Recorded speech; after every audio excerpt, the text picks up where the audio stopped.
Jóvenes, muy buenos días, ¿qué tal? Por favor, ¿podrían decirme si se me escucha?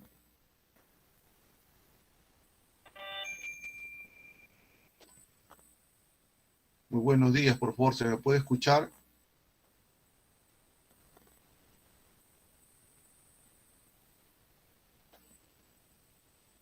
Aló, por el micro o por el chat, si fuera tan amable. Enter to Bluetooth USB device. Por favor, ¿se me puede escuchar? Días. Ya, muchas gracias, Ceci. Vamos entonces a nuestro tema hoy día, que es Psicología del Desarrollo 2. Veamos.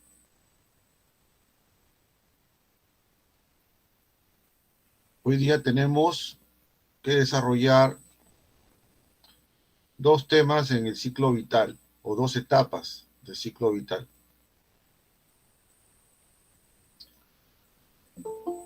Es decir, vamos a desarrollar el tema de la adolescencia y de la adultez. En la adultez se van a señalar tres etapas o subetapas de la adultez temprana, la adultez intermedia y la avanzada. La adultez temprana o juventud, a ver quién me puede señalar a cuándo arranca, a qué edad se inicia aproximadamente la adultez temprana o juventud. ¿Alguien puede señalarme? Parece que no estoy conectado, estoy hablando solo. ¿Cuándo arranca la adultez joven? Eso, por ejemplo, puede ser una pregunta de examen y ponen alternativas. Bueno, vamos a ese tema. Vamos a ver entonces adolescencia y también adultez. Nos planteamos una reflexión de un profesional sobre nuestro país y los adolescentes, y nos habla de que en realidad pareciera que nuestros adolescentes, comparativamente a otras noticias o realidades de otros países, fuéramos más conservadores. Sin embargo, el matiz que se ve a nivel latinoamericano, incluso viéndolo más de cerca a nivel internacional, la realidad de los adolescentes es una realidad emocional, ¿no? Más bien con problemas existenciales, el ser, ¿no? El yo, a dónde vamos, ver la realidad y ver, por ejemplo, un ecosistema, una ecología muy deteriorada, o a pesar del avance tecnológico, todavía problemas que vienen de siglos atrás, no podría causar una cierta tristeza o estados de tristeza en nuestros adolescentes. Por otro lado, la adolescencia siempre ha tenido ¿no? una tendencia a ser vista como una etapa del desarrollo siempre problemática.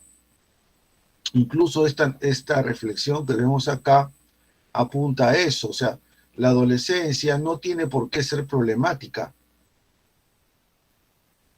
pero se la ve muy comúnmente de esa manera, ¿no? El adolescente es irrespetuoso, ¿no? Es desordenado, desapegado de la realidad, inmaduro, etcétera, etcétera, etcétera. Eso es una visión muy prejuiciosa.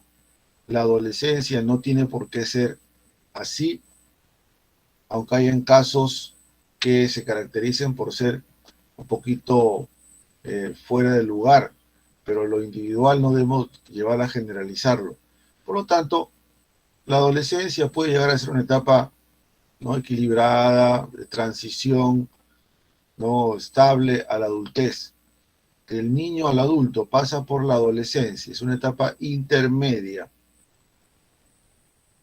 Entonces, es una etapa de transición entre el niño y el adulto, la adolescencia. Ojo, en alguna bibliografía que no es del Centro PRE, se habla de algunas subetapas. Nosotros no vemos eso.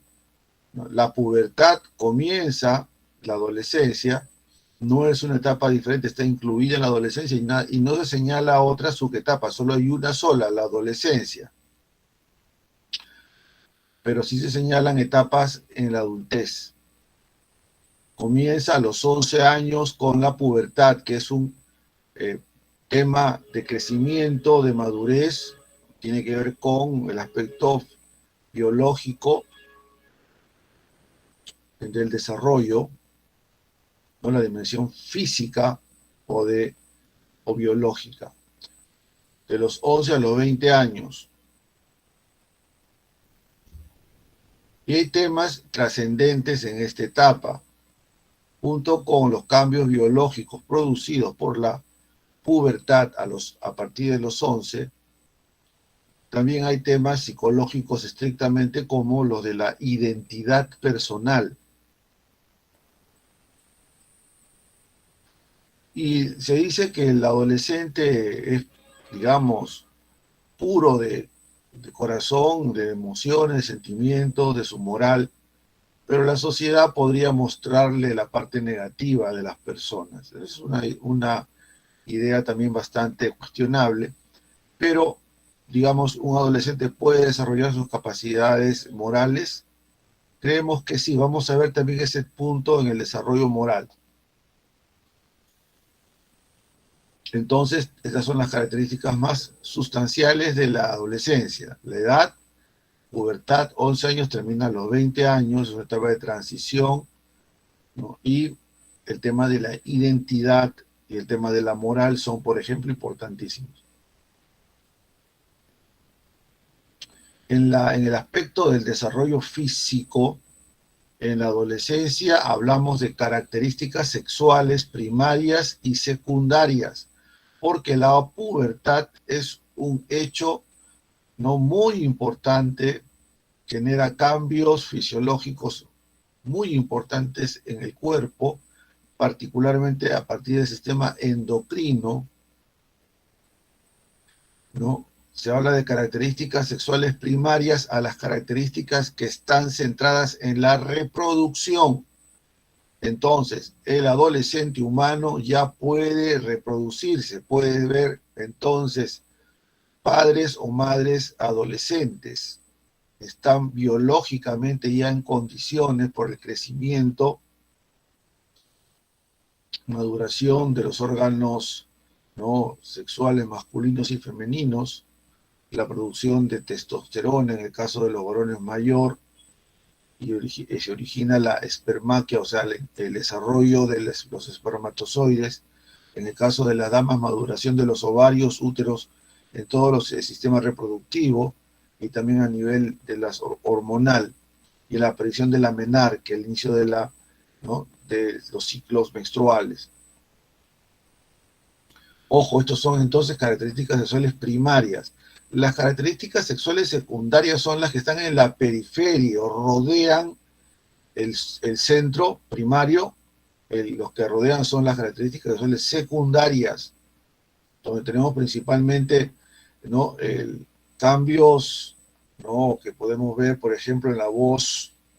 Generalmente la voz se más gruesa en los varones, ensanchamiento del tórax y hombros, aumenta la masa muscular, la talla también, el vello facial y púbico, el desarrollo de glándulas mamarias en las damas, el ensanchamiento de caderas y vello púbico también en las damas. Esto son cambios secundarios, están en la periferia del centro, que es el desarrollo reproductivo, que es características sexuales primarias. Así, por ejemplo, voy a visitar a mi sobrina, una sobrina que no veo de muchos años, cumple los 12 años, le llevo un obsequio, que es lo que más le gusta. Bueno, mi sobrina se caracterizó por tener muy bonita voz.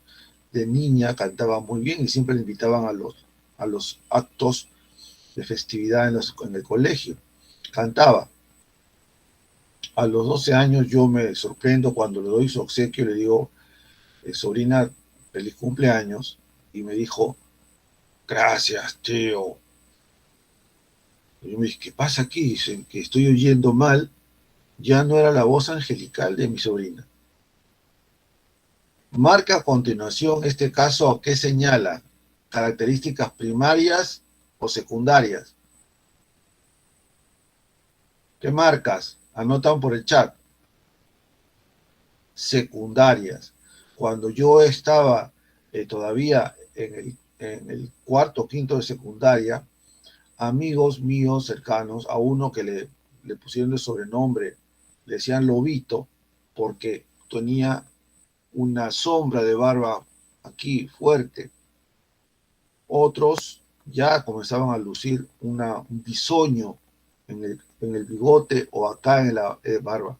O yo mismo ya tenía acá un bisoño aquí en la mandíbula, bastante tupido, y me caracterizo porque me crece mucho aquí. ¿Qué características sexuales son esas? ¿Primarias o secundarias? El bisoño de los adolescentes es una característica primaria o secundaria. Marquen en el chat. ¿Aló? Secundaria, porque no tiene que ver directamente con las características reproductivas, como puede ser, por ejemplo, la menarquia, el inicio de algunas, hay cierta diferencia en años, pero se da en la pubertad. Algunos comienzan a los 12, un poquito a los 11, incluso un poco antes, pero un poco aislado de los demás cambios que comienzan ya en general en la pubertad. Es una edad aproximada, entonces, a partir de los 11 años, el inicio de los cambios en las características sexuales primarias y secundarias. La maduración de los ovarios, la producción de testosterona mayor en el organismo de los varones, serían cambios, características sexuales primarias, porque tienen que ver directamente con el cambio en todo el sistema reproductivo y concomitante a los cambios también en el sistema endocrino. Vamos a ver también que hay cambios en la parte cognitiva, en la dimensión cognoscitiva. Aparece la etapa del desarrollo de operaciones formales. Como dice Piaget, se llama así porque aparece el pensamiento propiamente dicho, la actividad mental, o sea, lo operatorio o la operación, el pensamiento propiamente del ser humano es abstracto, nos permite anticiparnos a la realidad. El pensamiento propiamente dicho aparece con adolescente, de ahí su nombre operatorio formal. El pensamiento llamado también por Piaget hipotético deductivo. Característica principal: el pensamiento trabaja exclusivamente con razonamientos abstractos. No se necesita, como la etapa anterior, recordar o ver el fenómeno para poder analizarlo o razonarlo. Sencillamente podemos sacar conclusiones de pensamientos, es decir, conclusiones de otra conclusión o conclusiones de una propuesta de razonamiento, e incluso después de esta hacer nuevas conclusiones, ¿no?, sobre pensamientos. El pensamiento entonces ahora aparece a la enésima potencia y podemos por lo tanto ingresar al mundo de la ciencia y del arte, entre otros conocimientos más complejos, con la aparición del pensamiento hipotético deductivo, es decir, la etapa del pensamiento o de la inteligencia operatorio formal. Esto es un cambio cualitativo en el adolescente. Pero en los primeros años de la adolescencia, 11, 12, 13, puede ser 14 años, se caracteriza por la aparición, no en todos, no es estricto en algunos adolescentes es más claro, en otros no tanto, un egocentrismo racional, es más relativo, ¿no? Entonces el egocentrismo racional, que incluye el egocentrismo racional, incluye la audiencia imaginaria y la fabulación personal. Entonces, dos tipos de egocentrismo racional. Aparece primero generalmente la audiencia imaginaria. Audiencia imaginaria. Se piensa, se razona de que somos el centro del grupo, de la gente, que todo el mundo nos está siempre juzgando, nos ve, nos percibe y nos juzga. De ahí su nombre, audiencia. La gente nos ve y nos escucha. Audiencia. Me imagino que yo soy no parte de esa, origino una audiencia. Esto, por ejemplo, se ve cuando el adolescente, en los primeros 11, 12 años, está muy pegado al espejo. A veces los adultos no quieren acordarse de esos años, pero están muy pegados a la apariencia física. Por eso también hay una moda teen o una moda de adolescentes, ¿no? Y muchos adolescentes también están muy pendientes de sus prendas, de su ropa, porque ahí vemos expresado la audiencia imaginaria. Piensan que todo lo ven y lo juzgan. Junto con la audiencia imaginaria, posterior aparece la fabulación personal. Fábula es una historia, ¿no? Fantástica, personal, sobre sí mismo. Esto se ve, por ejemplo, o la fabulación personal tiene que ver con que el adolescente tiene su propio punto de vista y ese punto de vista es el prioritario y el más importante para él. Como ya aparece el pensamiento formal abstracto, el adolescente lo utiliza para verse a sí mismo y origina esto contradictoriamente la audiencia imaginaria. En realidad se juzga a sí mismo con la audiencia imaginaria y cree que los demás también lo pueden juzgar así, por su apariencia física, por ejemplo. Y ocurre también con la fabulación personal. Por ejemplo, los adolescentes pueden decir que tienen todo el tiempo del mundo y sabemos que nadie tiene todo el tiempo para hacer, por ejemplo, sus proyectos personales. O cree tener la razón en un punto y nadie le hace cambiar entonces, pero el adolescente se encuentra un medio que lo comprende, que no lo, digamos, lo contraría, sino dialoga sobre los puntos de vista personales. Generalmente entonces el adolescente encuentra un medio educativo familiar que se contrapone a sus puntos de vista por lugar de buscar más bien, ¿no?, un diálogo o coincidencias. Y entonces lo que se logra es un adolescente terco sobre sus puntos de vista, incluso sobre sus posibilidades personales, toma riesgos a veces impensados por la familia porque tiene fabulación personal de que él, por ejemplo, es como indestructible en algunas cosas o como que él ya tiene resuelto todo de antemano, cuando es eso imposible. Parte de la fabulación personal.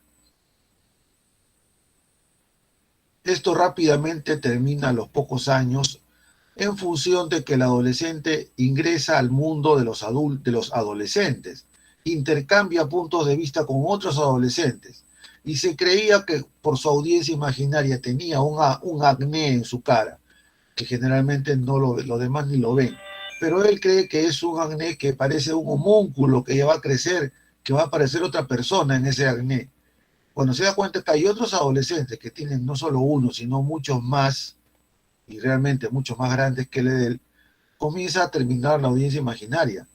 Y la igual que la fabulación personal, cuando el adolescente comienza a ver que hay otros adolescentes que también razonan, incluso mucho más ampliamente que él mismo, va terminando poco a poco la fabulación personal. De ahí la importancia de la interacción de los adolescentes, por ejemplo, en la escuela. Ahora vamos a ver que las etapas de desarrollo moral de Kohlberg, porque esto el desarrollo moral lo vemos ahora, porque en la adolescencia debería surgir una etapa del desarrollo que permite ya la formación de valores y una ética, tema que es muy controversial, muy discutido hoy día en educación y a nivel de toda la sociedad. ¿Cuándo deberíamos esperar a una persona capaz de tener una moral? Con la aparición de la adolescencia también aparece la etapa de postconvencional del desarrollo moral. Siguiendo a Piaget y a Colbert, principalmente este último, se tiene la teoría de las tres etapas del desarrollo moral. La etapa preconvencional, convencional y postconvencional. El niño sería preconvencional y la moral se basa en el premio o el castigo.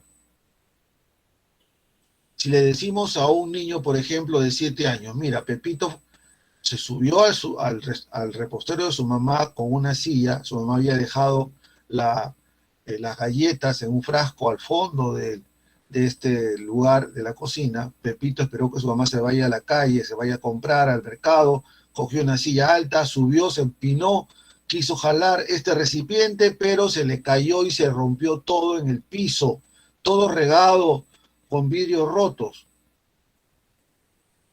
Y le preguntas a un niño, ¿tú crees qué le dirías a Pepito? ¿Está bien lo que hizo o no? ¿Qué dicen los niños? 6, 7 años. Dicen, por ejemplo, todos se asombran y ponen gestos, uy, uy, uy, aún su mamá lo va a castigar, en su casa lo van a castigar, dirían todos. Y si le preguntas a un niño, ¿quién es el responsable? Directamente dirían, es Pepito.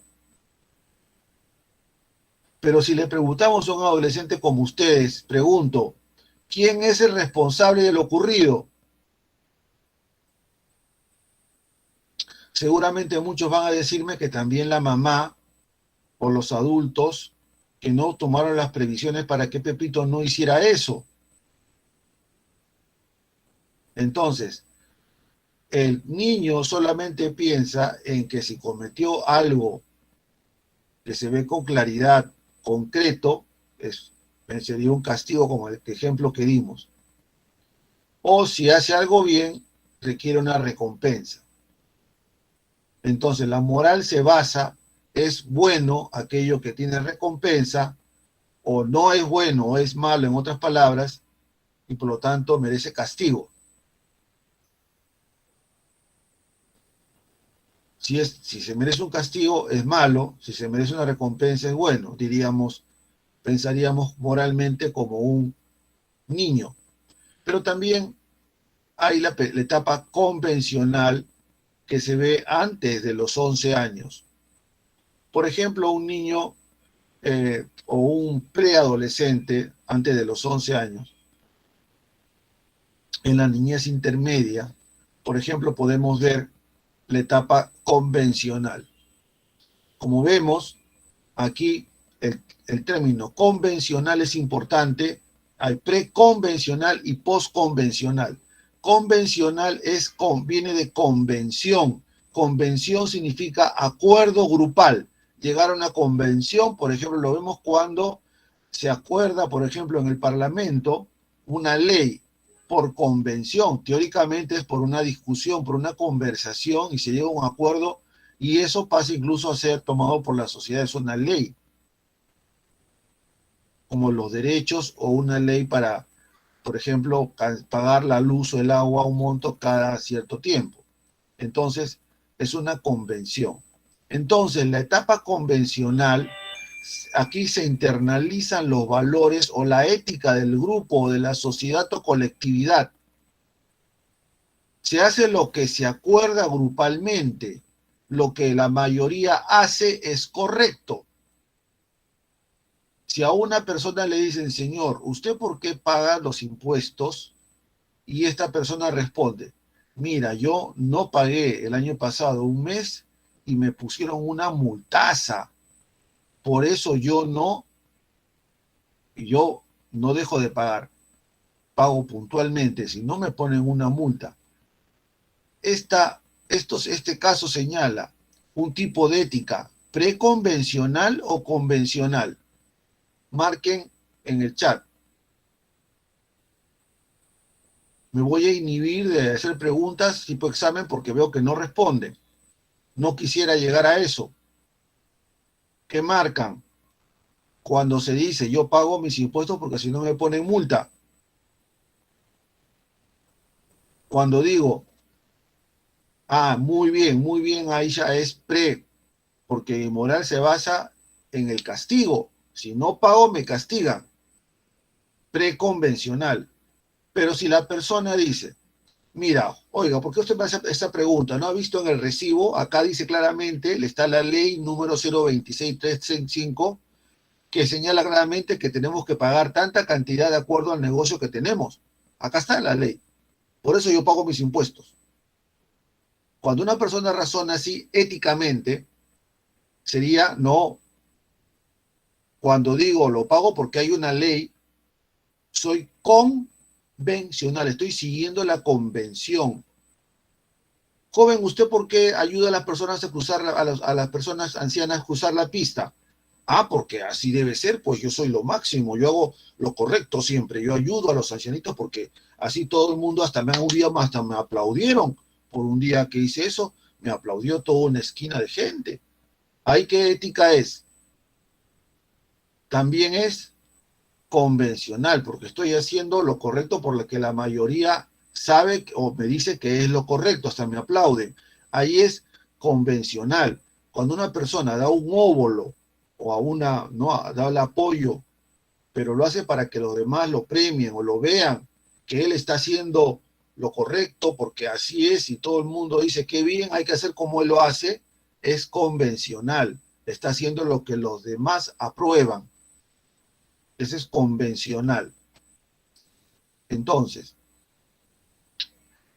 en la convención reina aquí en esta etapa. Hago lo que la ley dice, sería un resumen o un ejemplo concreto. En cambio, en el postconvencional, que arranca con la adolescencia, ya aparecen los principios morales, es decir, el sujeto propiamente, de forma individual, razona moralmente. Por eso también se llama, ¿no?, etapas del desarrollo del razonamiento moral. Razona moralmente. Su ética parte de un razonamiento basado en la abstracción, en principios universales. Entonces la persona asume individualmente principios valorativos, derechos humanos, justicia, libertad, etcétera, y eso define su razonamiento moral. Así, por ejemplo, si le preguntan a la persona, señor, ¿usted por qué paga sus impuestos? Y ésta responde, bueno, mira, yo cuando inicié mi negocio, ¿no?, comencé a pagar mis impuestos en una cantidad importante, pero recibí apoyo del ministerio. Me dieron una serie de préstamos para hacer mi pequeña empresa. Y yo reconozco que eso me ayudó mucho. Yo creo que también otros deben tener la misma oportunidad. Por eso yo pago mis impuestos. Además, con esto también colaboro, ¿no?, para que el país, el Estado tenga con qué invertir. Ahí se impone un razonamiento individual. No lo hace por la ley, ni porque es bueno o malo, porque hay una sanción, sino porque se cree firmemente, porque se responde a un principio universal, que es un derecho y una obligación pagar los impuestos, por ejemplo, por un principio universal. O, por ejemplo, defender la libertad de expresión como derecho universal, también sería parte de un postconvencional. Hay una película que habla de la vida de Martin Luther King, donde se ve que cuando él quiso salir a caminar por una calle del centro de Nueva York, en esos tiempos aquellos, estaba prohibido para los afroamericanos caminar por esa calle. Él fue, pero cuando estaba en camino, su propio grupo de gente le trataron de bloquear el paso y le pedían y rogaban que no lo hiciera porque se iba a meter en problemas y podían encarcelarlo. Le decían que no vaya. Y Martin Luther King le respondió, yo sí voy porque yo como persona puedo caminar por cualquier lugar independientemente del color de mi piel. Y los demás seguían diciéndole de que no porque se iba a meter en problemas. Su propia gente decía, te vas a meter en problemas, preconvencional. La ley está contra eso, convencional. El único postconvencional en ese momento era él mismo. Él decía, yo voy porque puedo caminar como persona humana por cualquier lugar donde se pueda. Y efectivamente fue y lo encarcelaron. Él manejaba ahí, por lo tanto, un principio universal de derecho personal para poder transitar. Pero a nivel psicológico hay otras cosas mayores en la adolescencia que el pensamiento o razonamiento moral postconvencional. También tenemos el tema de la búsqueda de identidad que hemos también tocado en otros puntos. Aquí, según Colbert, el adolescente debe resolver el conflicto de identidad versus confusión. Un ejemplo de adolescente que ha resuelto o está resolviendo el tema de su identidad es el postulante a San Marcos. El estudiante pre-San Marcos tiene claro dónde va y cuál es su identidad. Quieren ser profesionales sanmarquinos. Su identidad está prácticamente resuelta. En cambio, los que no tienen claro qué quieren ser, por ejemplo, ¿no? O profesionales, o técnicos, o qué sé yo, impera la confusión. Probablemente es el adolescente que en este momento no sabe qué hacer en el día, a qué actividad no dedicarse. Reina la confusión a nivel psicosocial. Sus roles no se construyen con claridad y puede haber problemas posteriores. Entonces, aparece el desarrollo de la identidad psicosocial, según la teoría de ¿no? Erickson, de identidad versus confusión de roles.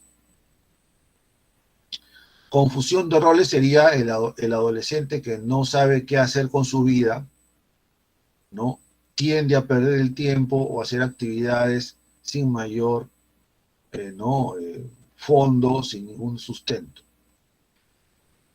También hay características psicológicas generales, ¿no? Puede aparecer, no siempre el enamoramiento, hay una tendencia a esto, la inestabilidad emocional, cambios de estado de ánimo muy marcados, a veces, ¿no? Valoración de grupo de amigos, mucho pone énfasis el adolescente a la opinión del grupo, influye mucho, sobre todo en los primeros años de adolescencia, el grupo, en la opinión de los adolescentes, incluso su opinión vocacional. Muchos adolescentes son muy influenciados por el grupo ¿no? En términos vocacionales, cuando debería ser una situación más individual. Problemas de autoestima en algunos casos, en la medida de que hay inestabilidad emocional y la valoración de sí mismo pasa por los amigos, podría presentarse problemas de autoestima y en la autonomía. No hay mucha seguridad en sí mismo, así que los proyectos que toma generalmente pueden ser abandonados repentinamente. No hay mucha seguridad, por lo tanto, en los adolescentes, pero no por una razón, digamos, de irresponsabilidad o de falta de criterios, sino por un desarrollo psicológico. Estas características pueden darse en mayor o menor medida en los adolescentes. Ahora vamos a la siguiente etapa, la adultez temprana, que abarca desde los 20 a los 40 años. Ojo, adultez temprana o juventud. ¿Cuándo termina la juventud? A los 40 años, según el ciclo vital, aproximadamente, de 20 a 40 años. Características. El desarrollo físico es el más pleno de todas las etapas del ciclo vital. Es la etapa en que hay mayor energía y resistencia física. Por eso es que los jóvenes profesionales, cuando egresan, asumen responsabilidades de trabajar en varios lugares a la vez. Físicamente lo pueden hacer, están en 2, 3 trabajos, incluso más. Tienen la energía y resistencia suficiente. Por ejemplo, a nivel cognitivo hay otro cambio, sí. El último cambio, ya no va a haber más cualitativos. El último cambio cualitativo a nivel del desarrollo cognitivo es la aparición del pensamiento postformal, posterior al formal, postformal o dialéctico. Es el pensamiento del adulto temprano. Incluye el hipotético deductivo del adolescente. Es decir, por eso es que el adulto puede estudiar con un adolescente porque tienen el pensamiento hipotético deductivo, abstracto. Pero hay una característica que no tiene el adolescente, que es la negación o la inclusión de la negación en su pensamiento. Es decir, por ejemplo, ustedes han escuchado que sus padres o hermanos mayores le dicen, ¿de qué te asombras? Si es así, tú tienes que continuar, no te preocupes. En cambio, el adolescente se preocupa, se reconcentra, no acepta, porque el adulto sabe de que se pueden dar cosas que no coinciden con mi punto de vista. El adolescente es muy principista, dice, no, eso es malo, no es ético, no hay que hacerlo. El adulto, ¿qué dice? Mira, tú no lo hagas, yo no lo hago, los demás que lo hagan, pues es su problema de ellos, yo no lo hago. Resuelve entonces, incluye en su pensamiento la negación. Así por lo tanto, si el adolescente dice A es igual a B y B es igual a C, ¿qué le dice el adulto? Bueno, tienes razón, A es igual a B y también B es igual a C. Pero ¿sabes qué? Diría un adulto, no siempre. A veces A puede ser igual a L, a M o a X. No siempre se dará como tú lo piensas. Por lo tanto, el adulto joven puede incluir su propia experiencia y sus vivencias positivas y negativas y las incluye en su razonamiento, que tendría la forma de la dialéctica de los griegos de tesis, antítesis y síntesis. Incluye la negación. Bien, el adulto temprano, a nivel psicosocial, aparece la pugna entre las fuerzas de la intimidad versus aislamiento. Ya el adulto joven, hasta los 40 años, está en condiciones de mantener una relación interpersonal con su pareja, por ejemplo. A veces es relativo, esto no quiere decir que no hayan jóvenes, digamos, solteros, pero la tendencia natural, la tendencia psicológica es a tener capacidad de compartir con otra persona íntimamente, es decir, compartir su vida. Y habría esa lucha entre la intimidad versus aislamiento. A veces ocurre que el joven, por ejemplo, se hace cargo de sus padres y eso es suficiente para que su intimidad se mantenga, ok, no compartiendo con sus padres o hermanos. Es el tío soltero o la tía soltera. No quiere decir que sea negativo, es una posibilidad también, pero está compartiendo su intimidad con su familia. Hablamos de la intimidad del aislamiento o el aislamiento, que sería la parte negativa, que se puede imponer, ¿no? Un adulto, por ejemplo, voy a poner un caso tipo examen, ¿no? A los 45 años, José ingresa a su casa y le dice a sus padres, papá, mamá, te presento a mi amiga. Pregunto, ¿podemos decir que el caso señala que la persona ha resuelto su intimidad versus aislamiento? ¿Verdadero o falso? ¿Qué dicen ustedes? Aló, 45 años a cuestas. Papá, te presento a mi amiga. Por favor, pues 45 años ya no. Eso está bien para un adolescente. ¿Qué tendría que decir a esa edad? Mira, te presento a mi novia, me voy a casar, qué sé yo, pero que te presento a mi amiga, por favor. Y eso no, ahí hay una contradicción que nos podría señalar más un tema de que aún no resuelve o podría comenzar recién a resolver su problema de intimidad. Te presento a mi amiga para un adolescente, no para 45 años, por favor. ¿Se entiende? Va por ahí, esa es la idea. Entonces, en resolver el conflicto que estamos mencionando, en la adultez temprana, intimidad versus aislamiento. Se impone la intimidad. En la adultez intermedia, de los 40 a los 65 años, de los 40 a los 65 años, por lo tanto, la adultez avanzada la vemos más bien, la adultez avanzada la vemos a partir de los 65 años en adelante, la senectud. La adultez intermedia, de los 40 a los 65 años, se caracteriza a nivel del desarrollo físico como un declive progresivo a nivel físico. Comienza con el deterioro de la agudeza sensorial. Los que usan lentes tienen que usar lentes de mayor medida cada vez. Eso es algo incluso biológico e irreversible. Ya aquí se entiende por qué el éxito de los oftalmólogos con la adultez intermedia. Tendrá que comprarse lentes. Pero también a nivel auditivo, ya se explica por qué hay el negocio de la venta de audífonos. Se pierde sobre todo la sensibilidad de tonos agudos, de los tonitos finos, sobre todo para los que tienen oído musical. Se ve, por ejemplo, cuando ya no perciben esos detalles de las melodías que les gusta. Con un audífono se recupera. Pero también la coordinación muscular se hace cada vez más torpe en general, ¿no? No hay la agilidad del joven. Y se inicia sobre todo el climaterio, ¿no? Ya no va a haber más, ¿no?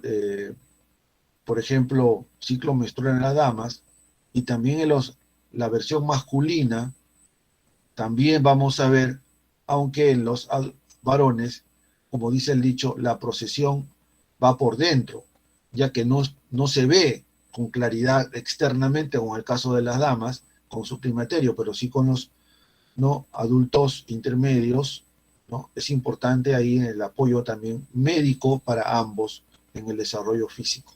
El desarrollo cognitivo, ya no va a haber más cambios cualitativos, sino más bien hay un desarrollo de las habilidades cognitivas en el sentido de la memoria, de las aptitudes que pueden ¿no? mostrarse y aplicarse en toda su ¿no? expresión.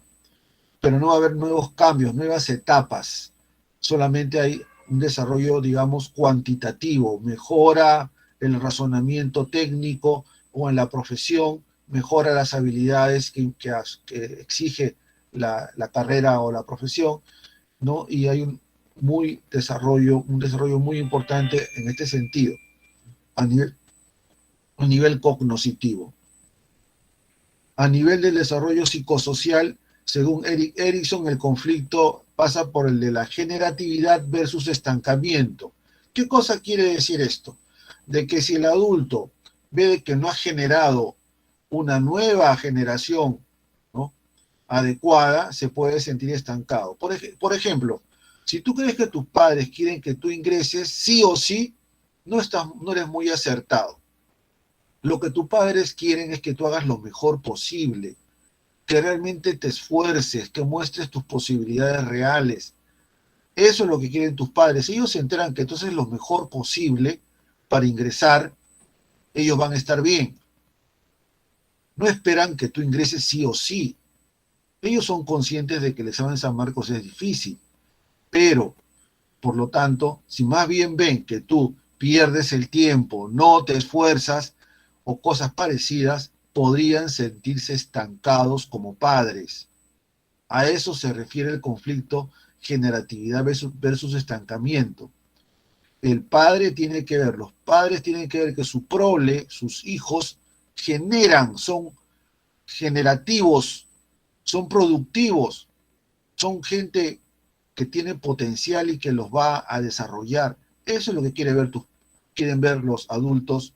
Por eso, de sus descendientes o de la siguiente generación, en el tema del conflicto generatividad versus estancamiento.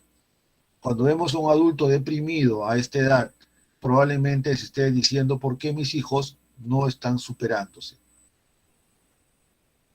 La adultez avanzada o senectud, desde los 65 años 6, 5 años hasta el último día de nuestras vidas, la adultez tardía o avanzada, también llamada senectud, ojo, adultez tardía, avanzada o senectud, desde los 65 años en adelante, se caracteriza porque se amplía, ¿no?, el declive del aspecto físico.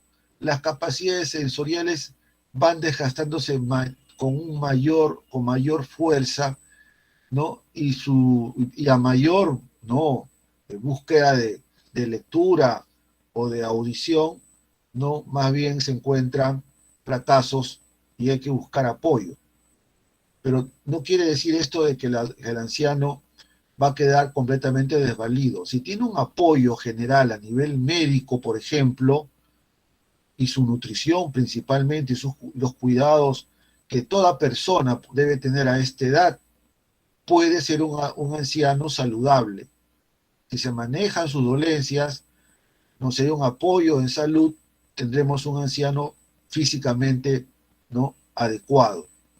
A nivel cognitivo, decíamos ya no va a haber más cambios cualitativos, pero en la ancianidad lo que se presenta es a veces no en todos los ancianos, una óptima presentación de la inteligencia cristalizada.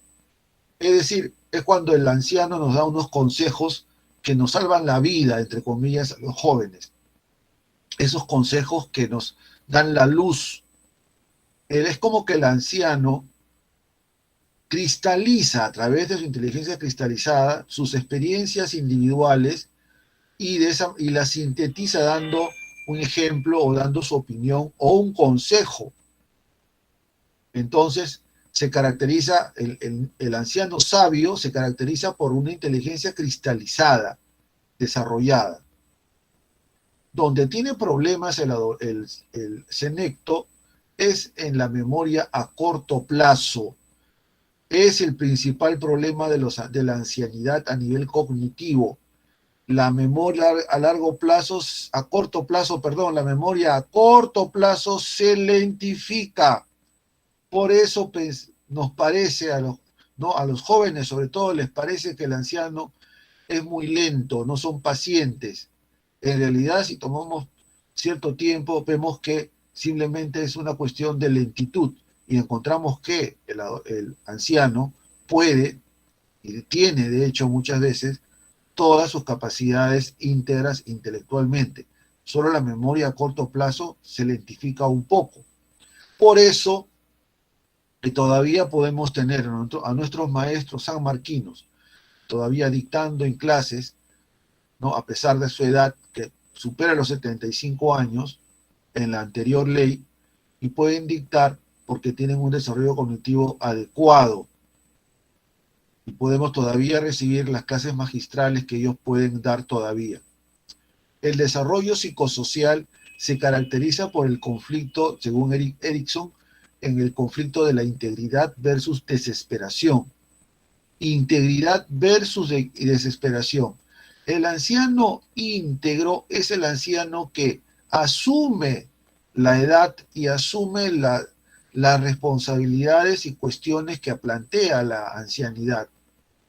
Pero cuando se desespera, cuando se siente solo, cuando no se siente, por ejemplo, a pesar por ejemplo, hay casas donde se pregunta, ¿y dónde está el abuelito? Está en su habitación. ¿Y dónde está su habitación? Está en el último piso, al fondo. Es como que le escondieran al abuelito. No se toma en cuenta su opinión, no participa activamente en las actividades familiares, se lo deja siempre a segundo orden, y eso puede llevarlo, no hacerle caso, no aislar a nuestro abuelo, podría llevar a cierta desesperación. Por el contrario, cuando no se toma en cuenta su punto de vista, sus aportes, y se pone en acción un rol que él debe de jugar en la familia, tendremos a un anciano íntegro, porque él ve que se le toma en cuenta, que forma parte activa en las actividades de la casa y de la familia. De esa manera, un anciano al cual lo aislamos, no escuchamos, y por lo tanto de alguna manera marginamos porque simplemente es viejito, podríamos estar creando las condiciones para que se deprima e inicie un proceso de que según este criterio del desarrollo psicosocial podríamos llamar desesperación, según Erik Erikson. Bien, hasta acá entonces, jóvenes, hemos revisado la adolescencia y la adultez, llegando a la adultez tardía o avanzada. Hasta acá, ¿alguna pregunta? ¿Alguna pregunta hasta acá? Aprovechemos unos minutillos que tenemos.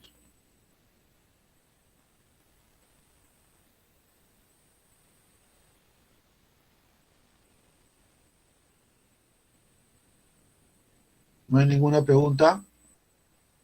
Vamos entonces a aprovechar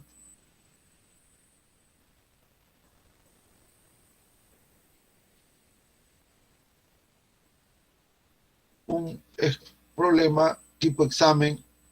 Revisemos. En la clase de educación sexual, el profesor quiere que sus alumnos entiendan la diferencia entre los cambios sexuales primarios y secundarios en la adolescencia, por lo que le coloco un ejemplo a cada uno respectivamente. Indique la respuesta que describe los ejemplos correctamente. Entonces el profesor quiere poner un ejemplo de cambios sexuales primarios y secundarios en la adolescencia. Veamos. A.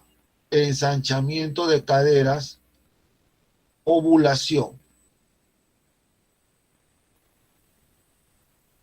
Ensanchamiento de caderas no es un cambio primario. No tiene que ver con la reproducción directamente. Hay adolescentes, damas adolescentes que no tienen necesariamente ensanchamiento de caderas, como otras que sí. Es entonces, y la ovulación de hecho es primario, acá entonces está al revés, no es A. B. Producción de espermatozoides tiene que ver con reproducción, sí es primario.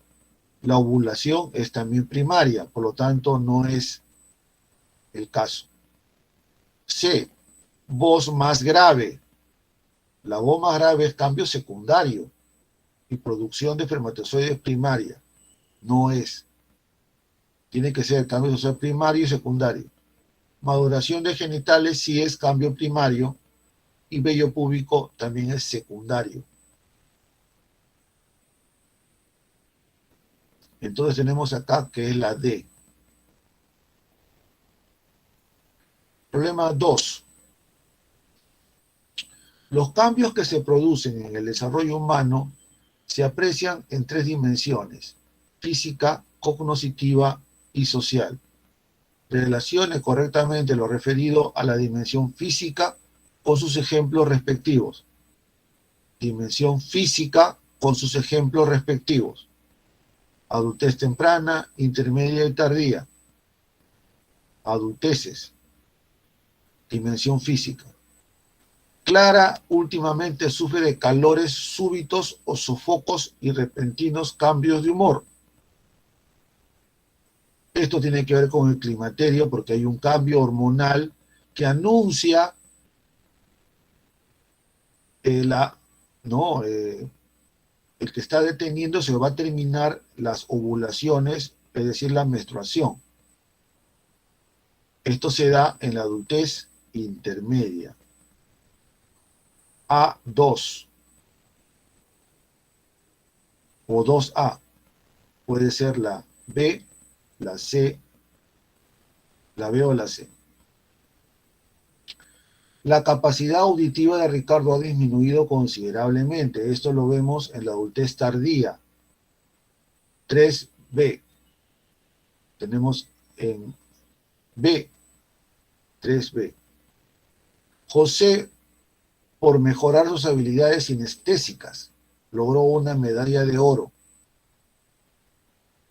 Habilidades sinestésicas como por ejemplo en un malabarista, en un deportista, ¿no? Atleta. Eso lo podemos ver en la adultez temprana. Puede haber, ¿no? Puede mejorarse las habilidades físicas plenamente en la adultez temprana, sí, claramente.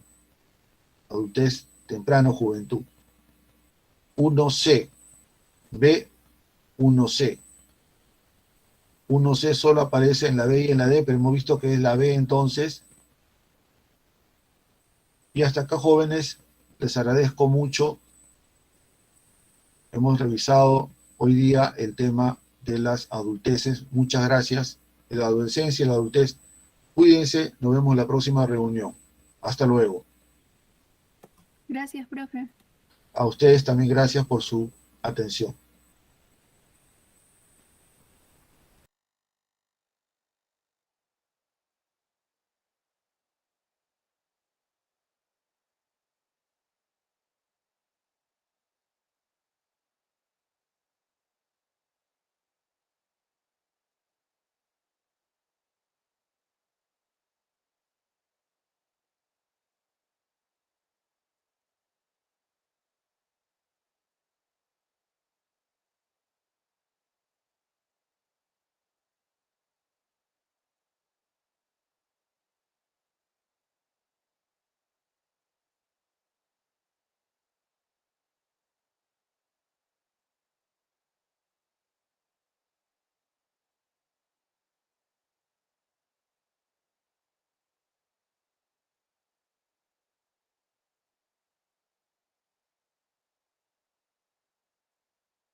Buenos días con todos, buenos días.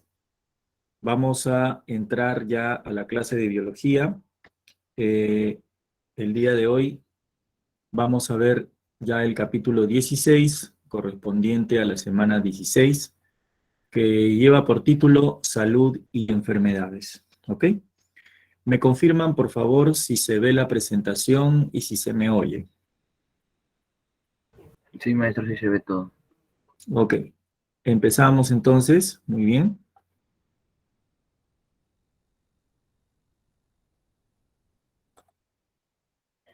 Este capítulo de enfermedades es muy importante desde el punto de vista de la salud y la conservación de la salud por parte de cada uno de nosotros, incluyendo pues los problemas que hemos tenido que pasar y que estamos pasando actualmente debido a las enfermedades que ya tú conoces.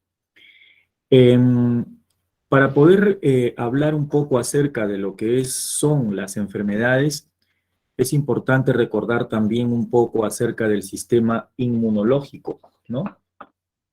Una enfermedad se puede prevenir y se puede controlar gracias al sistema inmunológico. Y en el sistema inmunológico hay dos componentes importantes que son, en primer lugar, las células del sistema inmunológico, que son los glóbulos blancos, ¿no? Los linfocitos B, que participan de la inmunidad humoral, y los linfocitos T, que participan de la inmunidad celular. Y a su vez, otro tipo de glóbulos blancos que nos ayudan a poder enfrentar a los agentes infecciosos, como son bacterias, virus, parásitos de tipo gusanos, protozoarios y otras enfermedades infecciosas más.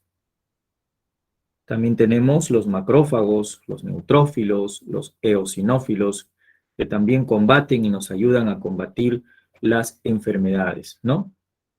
Y por otro lado tenemos las moléculas que nuestro propio organismo fabrica, conocidas como anticuerpos. Son un conjunto de proteínas que también ayudan a poder contrarrestar cualquier antígeno que entre a nuestro organismo, ¿no? Se ha demostrado de que el sistema inmunológico de manera natural responde excelentemente y muy bien a las enfermedades sobre todo infecciosas, ocasionadas por diferentes agentes patógenos. Justamente, los agentes o, si se puede decir, organismos que causan enfermedades son conocidos como patógenos o agentes patógenos, ¿no? ¿Y qué hacen estos agentes patógenos? Alteran la homeostasis. La homeostasis es una capacidad que tenemos los seres vivos para poder mantener un estado de equilibrio constante en nuestro cuerpo. Nuestros tejidos, células, órganos y sistemas trabajan de manera sincronizada, trabajan de manera, digamos, coordinada para poder responder también a la presencia de diversos antígenos. Recordemos que un antígeno podría ser una partícula de polvo, podría ser una sustancia química presente en un alimento, un conservante químico de alguna leche, un conservante químico de algún producto envasado, como los atunes, o podría ser de repente también alguna sustancia química presente en algún preparado alimenticio que nos puede ocasionar una respuesta inmunológica, una reacción inmunitaria.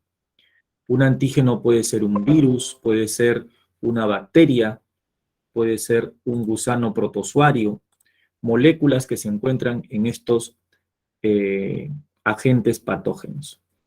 Ante esta situación, nuestro sistema inmune responde de todas maneras, ¿no?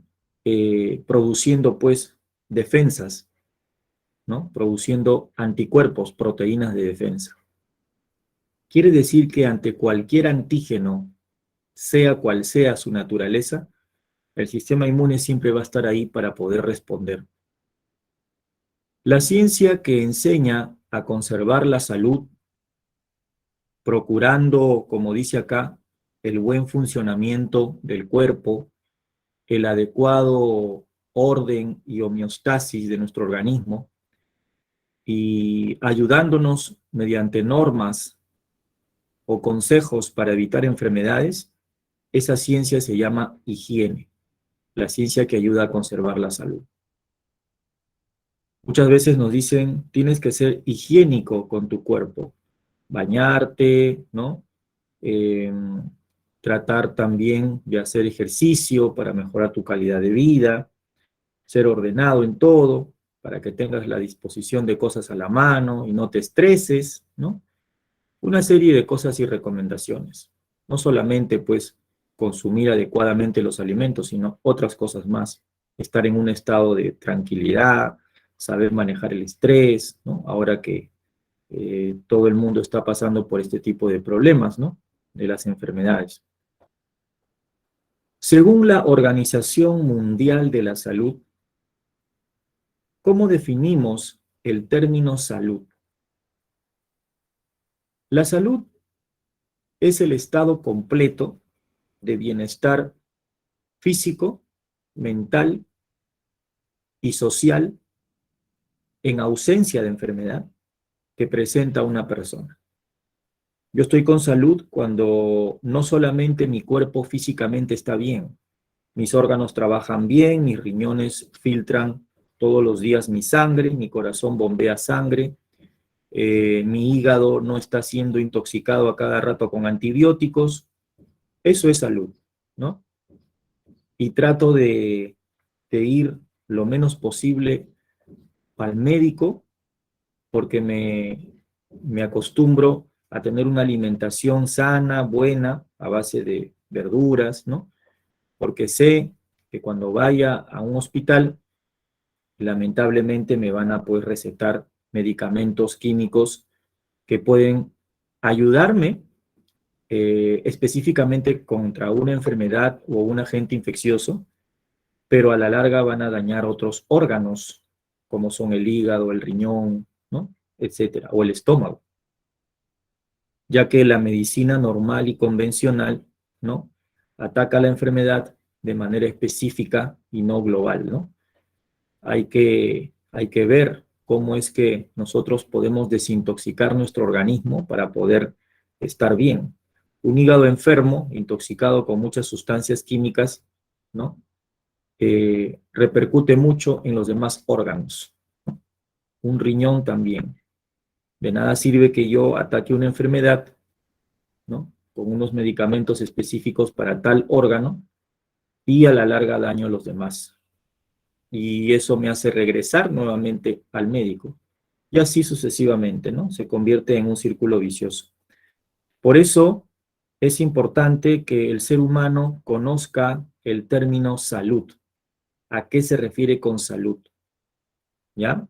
No solamente es el completo estado de bienestar físico, sino también mental, ¿no? Porque muchas enfermedades que atacan físicamente los órganos, ¿no?, tienen mucho que ver con un control emocional y mental, ¿no?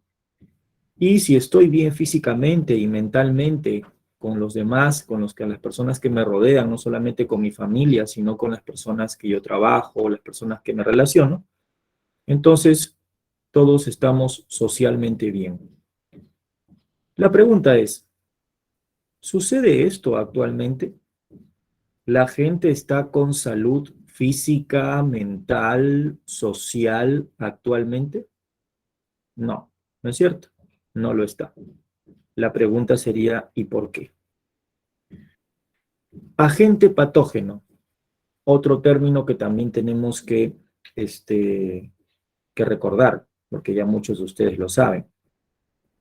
Un agente patógeno es cualquier organismo que causa, que origina, que ocasiona una enfermedad. Por ejemplo, un virus, ¿no?, como el que ya conocemos, el SARS-CoV-2, ¿no? Hay otros virus más, muchísimos, ¿no? El virus de la viruela, el virus del sarampión, el virus del dengue, ¿no?, etcétera. Pueden ser bacterias, pueden ser protozoarios, pueden ser hongos, o inclusive también animales, ¿no?, piojos, ácaros, ¿no? ¿De acuerdo? Entonces, esos son términos que se manejan aquí en cuanto a lo que es salud, ¿ya? Cuando se altera la salud, entonces decimos que estamos frente a una enfermedad. Estamos enfermos. Y actualmente, todo el país y todas las todos los seres humanos estamos enfermos por esta situación que nos agrava diario. Aquí tenemos muchos aspectos que afectan la salud y la calidad de vida, ¿no? Vemos una persona que está aquí en su casa viendo, parece que escuchando música, haciendo su trabajo en su laptop con su bebida, que no se sabe qué es, de repente es una cerveza o un jugo, ¿no?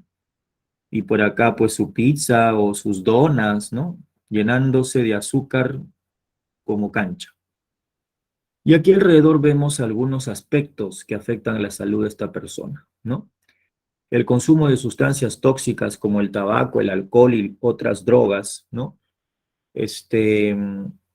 son pues o constituyen uno de los factores clásicos, ¿no?, y se puede decir ya costumbre que tiene el ser humano por hacerlo.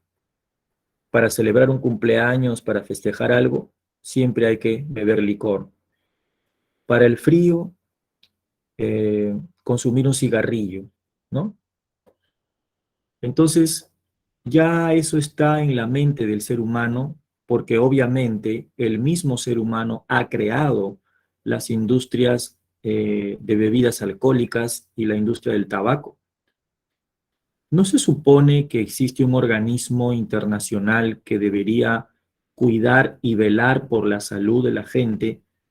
Entonces, ¿por qué existen estas industrias de las bebidas alcohólicas y del tabaco, ¿no? Si sabemos que las personas van a consumir esto y eso les va a hacer daño al corazón, al riñón, al hígado, entonces como que es algo irónico, ¿no es cierto? ¿no? Otro aspecto es el estrés.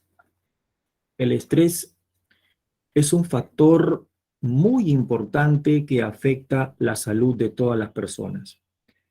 ¿Qué significa estrés? Significa llegar a un estado máximo de alerta en todo nuestro cuerpo para resolver diversas actividades al mismo tiempo. Y esto implica sacar energía del hígado por medio del glucógeno a través de la glucogenólisis, activar nuestro sistema simpático para poder liberar adrenalina de nuestra glándula suprarrenal que está encima del riñón, hacer trabajar ciertos órganos como el corazón, elevar la presión arterial y una serie de cosas que tú has estudiado en el sistema nervioso. Esto genera una baja de otro sistema que nos defiende contra las enfermedades, que es el sistema inmunológico, el cual es uno de los más importantes que tenemos que cuidar. Pero no lo hacemos cuando estamos con un estrés elevado. Pero existen maneras de controlar el estrés mediante el ejercicio, mediante las reflexiones, las meditaciones, el yoga, ¿no? Y cosas que para mucha gente le resulta algo tonto, el estar sentado, inhalando y botando aire, en vez de estar haciendo otras cosas o trabajando, dicen algunos, ¿no? Pero mucha gente no se da cuenta que eso es vital para poder bajar el estrés. Pero no lo hacemos. Estamos enfocados en otras cosas más importantes como ganar dinero, ¿no? Para poder solventar los gastos, las deudas, ¿no? Es así como la persona o el organismo humano poco a poco se va enfermando. Y las células, aunque no lo creas, ¿no? Son las unidades básicas, fundamentales de nuestro cuerpo, y también las células se van degenerando y algunas hasta inclusive van cambiando su información genética, llegando hasta el cáncer. La contaminación ambiental es otro factor que afecta a la salud. ¿Y quién lo hace? El mismo ser humano. No hay conciencia ambiental, no hay educación sanitaria, no hay educación ambiental o hay poca educación ambiental y las personas, muchas los reciben de buena manera, ayudan, contribuyen, no botando papeles, no contaminando, pero otras no. Otras no consideran esto importante. Se eleva las concentraciones de gases tóxicos como el monóxido de carbono, el CO2, ¿no? Debido al incremento del parque automotor. Hay una gran cantidad de vehículos en Lima, en la ciudad, y pocas carreteras, pocas salidas, ¿no? De construcciones de puentes para poder aliviar el tránsito. Todo el mundo se compra su carro, ese es el objetivo de mucha gente, querer comprarse su carro, su automóvil, ¿no? Y bueno, y esto sigue contaminándose, ¿no? Salvo algunos que ya se van al trabajo en bicicleta y están haciendo ciclovías, ¿no? Como en otros países. Acá recién estamos en pañales en esto. Pero es otro factor. Las industrias alimentarias, las industrias textiles, las refinerías, todas ellas también eliminan contaminantes al medio ambiente para poder ser inhalado por los organismos y uno de ellos somos nosotros, ¿no? Esto afecta considerablemente las vías respiratorias, los pulmones y más adelante genera cáncer y también problemas de salud. Otro factor es no realizar actividades de ocio o aficiones. Las actividades de ocio o aficiones vienen a ser lo que nosotros conocemos como entretenimientos o hobbies, ¿no? Eso también despeja mucho a la persona del estrés, ¿no? Baja el estrés. Algunos coleccionan monedas, otros se dedican, por ejemplo, a reciclar cosas, a elaborar productos, claro, con el tiempo que uno tiene, ¿no? Por eso que es importante distribuir de alguna manera adecuada su tiempo, ¿no? Su tiempo. sobre todo pues en una persona que ya está en una edad en donde pues necesita también cuidarse, ¿no? A veces a los abuelitos, ¿no? Muchas veces no les damos la debida atención e importancia, ¿no? A pesar que ellos tienen mucha más experiencia que nosotros y han pasado por muchas cosas, pensamos que deben estar ahí, ¿no? Sentados, viendo televisión, cuando debería ser lo contrario, poder ayudarlos, ¿no? A estimular su sistema nervioso, a evitar enfermedades como el Alzheimer y a ayudarlos a que terminen una buena calidad de vida, ¿no? Inclusive hacerlos caminar, hacerles terapias, ¿no? Pero muchas personas pues no lo piensan así. Es importante las actividades de ocio y las aficiones, ¿no es cierto? Muchas personas también, ¿no?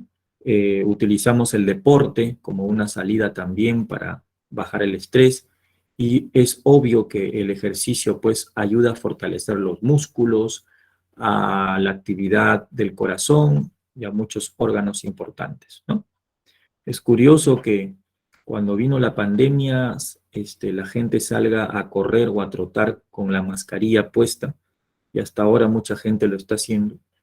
Ahí ya no sería contraproducente, ¿no? O sea, ya no estaría yo más bien aliviando mi salud, sino la estaría perjudicando, ¿no? Porque si voy a hacer ejercicio y voy a sacar la mascarilla, mejor me quedo, voy a usar mascarilla, mejor me quedo en mi casa, ¿no?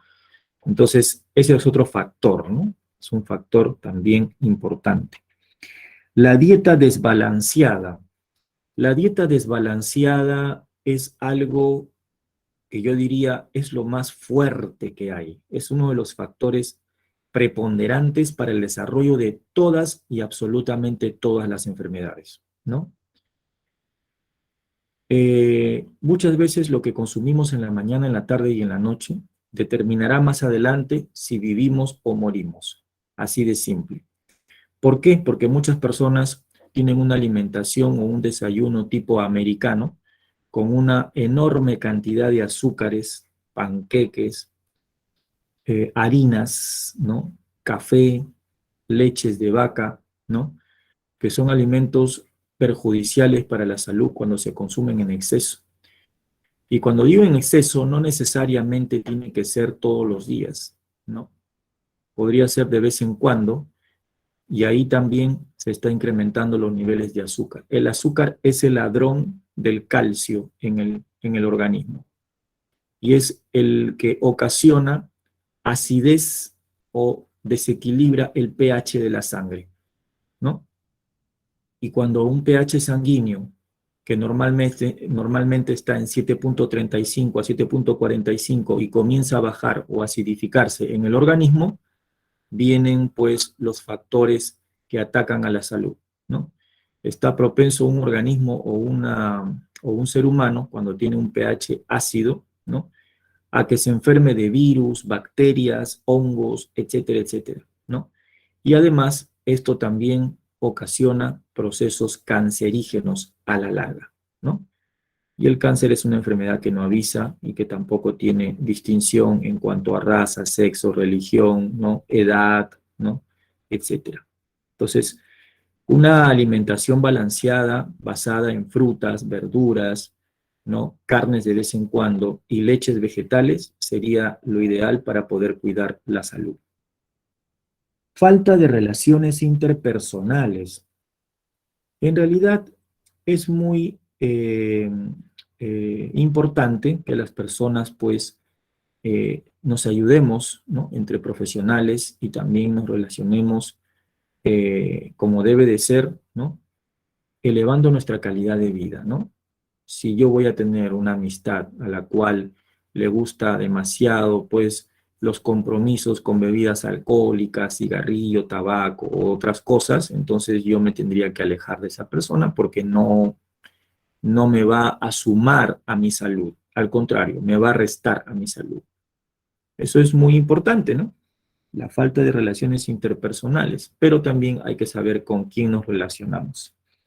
Falta de higiene personal, lo que decíamos hace un momento. Existe la hidroterapia, curación por medio del agua, geoterapia, curación por medio de la madre tierra, del suelo, ¿no? Eh, la, También existe, pues, ¿no? La helioterapia, curación por el sol. Si nos exponemos a la radiación solar unos minutos, podemos producir vitamina D a nivel de la piel a partir del colesterol. Y eso nos ayuda bastante a fortalecer nuestro sistema inmune y también a fijar una cantidad adecuada de calcio en el organismo, sobre todo para los huesos, ¿no es cierto? Entonces, una higiene personal adecuada, ¿no? También nos ayuda a poder tener una buena salud. Y el insomnio, ¿no? Es un factor preponderante que muchas veces viene a causa del estrés, muchas preocupaciones, muchos problemas. Inclusive esto no pasa solamente en adultos y personas mayores, sino también en jóvenes, ¿no? En el caso de ustedes que están preparándose para postular y entrar o ingresar a una universidad, ¿no? Están también bajo cierto estrés y cierta presión de los padres y de las familias, ¿no? Porque muchos familiares de repente tienen esperanzas en que un nuevo integrante de la familia va a ser un nuevo profesional, ¿no es cierto? Entonces, a veces eso pues no deja dormir a los muchachos, a los jóvenes. También es una preocupación. Pero también tenemos que saberlo manejar y tenemos que saberlo orientar a algo positivo, ¿no? El insomnio también tiene mucho que ver con la calidad de vida, ¿no? Las horas que debemos dormir y hacer descansar a nuestro organismo para que se recupere son mínimo 8 horas, ¿no? 8 horas o 6 o 7 horas, al menos, para poder estar con una actividad metabólica adecuada, ¿no? Entonces, la calidad de vida depende de muchos factores relacionados con las amistades, como vemos acá, la salud que yo tenga, la familia y el trabajo. Son factores que influyen en la calidad de vida. Muy bien. Vamos a pasar ahora a hablar acerca de la clasificación de las enfermedades, ¿no? Tenemos aquí justamente un criterio de clasificación o varios criterios de clasificación de las enfermedades, ¿no? Uno de los criterios es por la fuente, o mejor dicho, por la rapidez de aparición y duración de las enfermedades, ¿no? Por la rapidez de aparición. ¿Con qué frecuencia aparece una enfermedad? ¿Y cuánto dura la enfermedad? Tenemos, por ejemplo, el caso de una persona que sufre un resfriado, ¿no? Y está unos cuantos días afectada, ¿no? Con bastante secreción nasal, pero después se recupera. Su mismo sistema inmune está fortalecido y esta persona se va recuperando en unos 4 o 5 días, ¿no? Sin necesidad de ir al médico. Esta enfermedad es aguda, ¿no? Es una enfermedad aguda, cuando prácticamente se manifiesta en un corto periodo de tiempo, ¿no? Y la persona se recupera, ¿no? Inmediatamente. Pero hay otras enfermedades, ¿no? Que se desarrollan con lentitud y duran mucho tiempo. Esto depende de la calidad de vida que tenga la persona. Estas enfermedades se llaman crónicas, ¿no? Por ejemplo, hay muchas enfermedades crónicas, como la artritis, ¿no? O la artrosis, que son las inflamaciones a las articulaciones, ¿no? Y que se hacen pues también enfermedades de tipo degenerativas conforme va avanzando la edad, y esto pues dificulta la flexibilidad y el movimiento de las personas, ¿no? Cuando sobre todo somos más adultos y llegamos a la ancianidad. Y la enfermedad sigue, continúa, entonces se hace crónico. Eso se llama cronicidad de la enfermedad. El asma es una enfermedad alérgica que se puede curar muy bien, que se puede tratar muy bien con medicamentos naturales, pero muchas veces las personas recurren a la medicina convencional, donde se aplican inhaladores, ¿no? Antihistamínicos, que también muchas veces salvan la vida de algunos pacientes cuando ya la crisis asmática es muy, muy perjudicial y se pone en riesgo la vida del paciente, ¿no? Entonces, el paciente va, le ponen su nebulización, que es oxígeno, y después ya se recupera, pasó el problema, y regresa a su casa y al cabo de 15 días, ¿no? Está en contacto con el polvo, cambios bruscos de temperatura, se va a jugar su fulbito, se queda con la camiseta mojada, se pone a tomar con sus amigos cerveza helada, y otra vez está con el problema de asma, ¿no? Hablo de repente de un joven, ¿no? Entonces, otra vez tiene que regresar al hospital y otra vez lo tienen que nebulizar y así, ¿no? La enfermedad se hace crónica. Pero si se trata, ¿no? En el caso del asma, si se trata y se tiene un control adecuado, entonces no se produce, no se manifiesta la enfermedad. La diabetes es otra cosa, es una enfermedad que puede ser hereditaria también, tiene un peso hereditario importante, pero también puede ser adquirida a lo largo del tiempo cuando uno no tiene una buena calidad de vida en cuanto a la alimentación. Por ejemplo, si soy exagerado en el consumo de azúcares, harinas, ¿no? El consumo de sales, puedo dañar mi sistema digestivo, mi riñón, ¿no? Mi corazón, muchos órganos, mi hígado sobre todo, y puede verse afectado mi organismo, ocasionando una enfermedad que se llama la diabetes, ¿no? ¿Ok? Entonces, estas enfermedades son de tipo crónicas, ¿no? Son ejemplos de enfermedades crónicas, ¿ya? Otro criterio es por la frecuencia en la que aparecen casos en la población, ¿no? Por la frecuencia en que aparecen casos de enfermedades en la población, podemos encontrar las enfermedades que son esporádicas, las enfermedades que son endémicas, las enfermedades que son epidémicas y las enfermedades que son pandémicas también, ¿no? En el caso de las enfermedades esporádicas, muchos atribuyen a que solo se producen algunos casos en la población. Eso es relativo, ¿no? Por ejemplo, acá tenemos el derrame cerebral y el paro cardíaco. Para que una persona tenga un paro cardíaco hay diferentes causas, ¿no? Médicas. Y una de ellas es la mala calidad de vida o la mala alimentación también, ¿no? O podría ser también, ¿no? Un fuerte problema de estrés emocional que se ha acumulado con el tiempo. Pero no todos los días vemos a personas que les da un paro cardíaco, o no todos los días vemos miles de personas que tienen derrame cerebral, al menos en Lima o en provincia. Es obvio que en este momento aquí estamos haciendo una clase y probablemente en cualquier parte del mundo está ocurriendo ahorita un paro cardíaco a una persona o le está dando un derrame cerebral a otra, ¿no? Pero me refiero a que este tipo de enfermedades eh, no aquejan en un periodo corto de tiempo a una gran cantidad de personas, ¿no?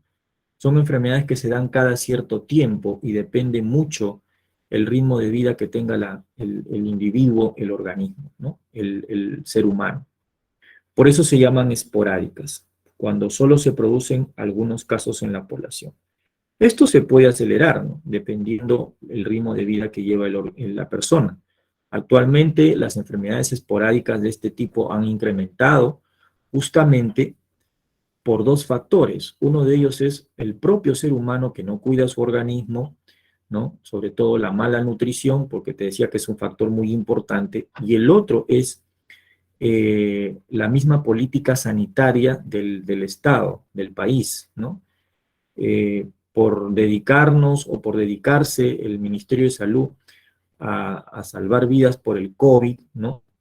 Que en realidad a veces ni han salvado, al contrario, lo han perjudicado, han dejado de lado muchas otras enfermedades, la atención de personas con diabetes, la atención de personas con enfermedades coronarias, han dejado de lado de atender pacientes con problemas de presión alta, han dejado de lado de atender niños con problemas emocionales, ¿no? Por fijarse solamente la atención en una sola enfermedad, incluyendo inclusive una enfermedad que en realidad no es tan preocupante como otras, ¿no?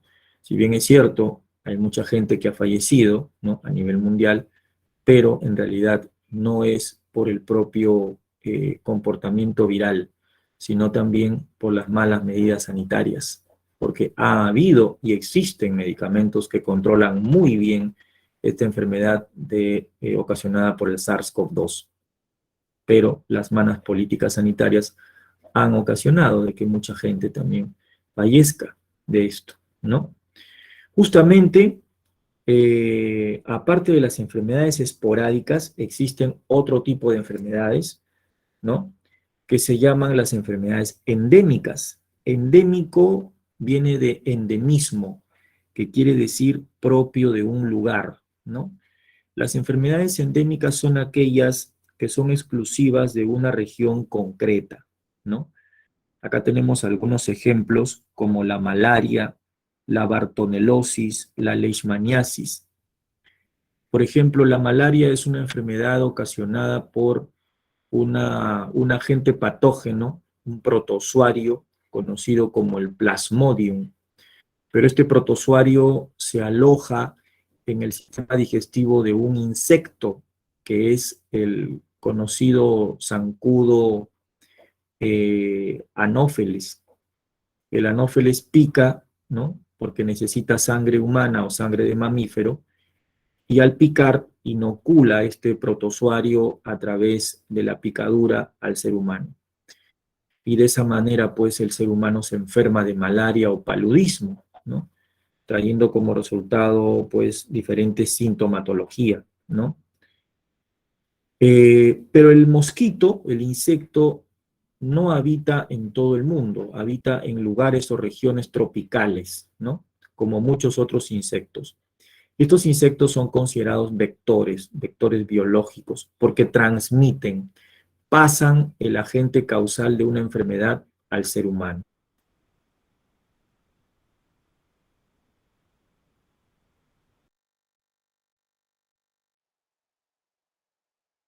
Estos mosquitos se pueden ver afectadas muchas de estos mosquitos. Entonces, ahí ya nace una enfermedad endémica que es propio de ese lugar, propia de esa región. Y si yo viajo a ese lugar, estoy propenso a enfermarme de esto, ¿no?, si es que pues me alojo o estoy cerca de estos mosquitos, ¿no?, que viven ahí. Caso, por ejemplo, también de la bartonelosis, ¿no? Daniel Alcides Carrión estudió esta sintomatología de esta enfermedad, que es la fiebre de la orolla. Esta enfermedad es ocasionada por una bacteria que se llama la Bartonella bacilliformis, ¿no?, que se aloja en otro zancudo, ¿no?, que le llaman la titira. Y ocasiona, pues, porque esta enfermedad tiene varias etapas, ¿no?, y hay una etapa en donde salen las verrugas, ¿no? Ocasiona fiebre, ¿no?, malestar, escalofríos y una serie de signos y síntomas de la enfermedad propia. Y este zancudo, pues, o esta enfermedad afectó a mucha gente de la zona de la sierra, en La Oroya, ¿no?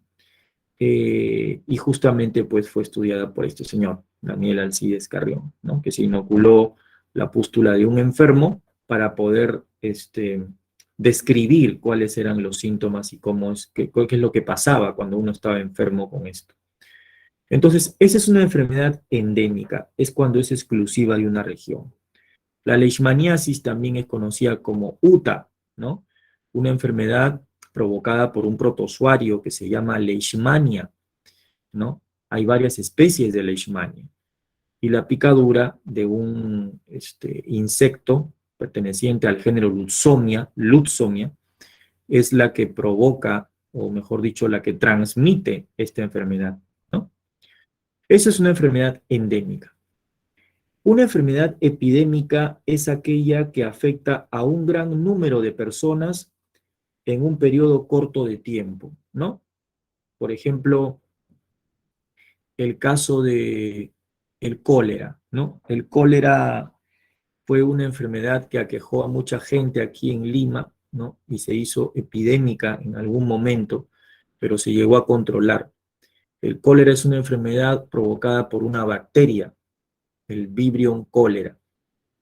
La bacteria ingresa a través del agua contaminada, a través de los alimentos contaminados, y libera unas toxinas en el intestino que hace pues que la persona tenga un desajuste o un desequilibrio electrolítico, provocando pues diarreas, ¿no?, fuertes y una pérdida considerable de muchos elementos o minerales que el cuerpo necesita. Y esto afectó mucho a los bebés, a los niños, a los ancianos, que son personas vulnerables, ¿no? O eran personas vulnerables. Y mucha gente murió de esta enfermedad, ¿no? Aquejó inmediatamente en un periodo corto de tiempo a una gran cantidad de personas, ¿no? Y los establecimientos de salud estaban llenos, ¿no?, con gente que tenía este problema de cólera. Entonces, eso es una epidemia, ¿no? También podemos mencionar a epidemias que han ocurrido, como de gripe, ¿no? La epidemia de viruela, que ya se controló hace muchos años, ¿no? Eh, la peste, la tuberculosis, ¿no? Son enfermedades también que han sido, pues, erradicadas, ¿no? Pero que se consideran como epidémicas. Y una enfermedad pandémica, ¿no?, como vemos acá, en este mundito, ¿no? Aquí lo voy a agrandar un poco. Vemos aquí, ¿no?, en el caso de la endemia, ¿no?, el número de casos es bajo pero constante durante largos periodos de tiempo, ¿no? ¿De acuerdo? Aquí la epidemia, el número de casos se eleva así bruscamente, ¿no? ¿De acuerdo? Pero en la misma región, durante un periodo corto de tiempo. Y pandemia, pan significa expansión, ¿no? Pandemia es cuando aparecen casos de la enfermedad, pero en diferentes lugares del mundo ya, o sea, se expande, ¿no es cierto? Como en el caso, pues, del SARS-CoV-2, el caso del VIH también, que es una enfermedad pandémica, ¿no?, que está controlada, pero que es pandémica, ¿no?, en todo el mundo, ¿ya? Pero ahora, ¿no?, sabe Dios qué enfermedades se vendrán, ¿no?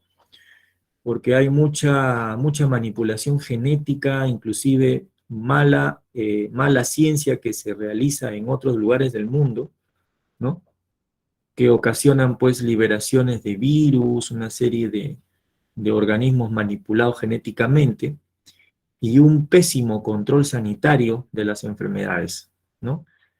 Aquí, el Perú lamentablemente es un país que no cumple con muchas medidas sanitarias debido a la mala política sanitaria del Ministerio de Salud y a la desinformación de la población, ¿no?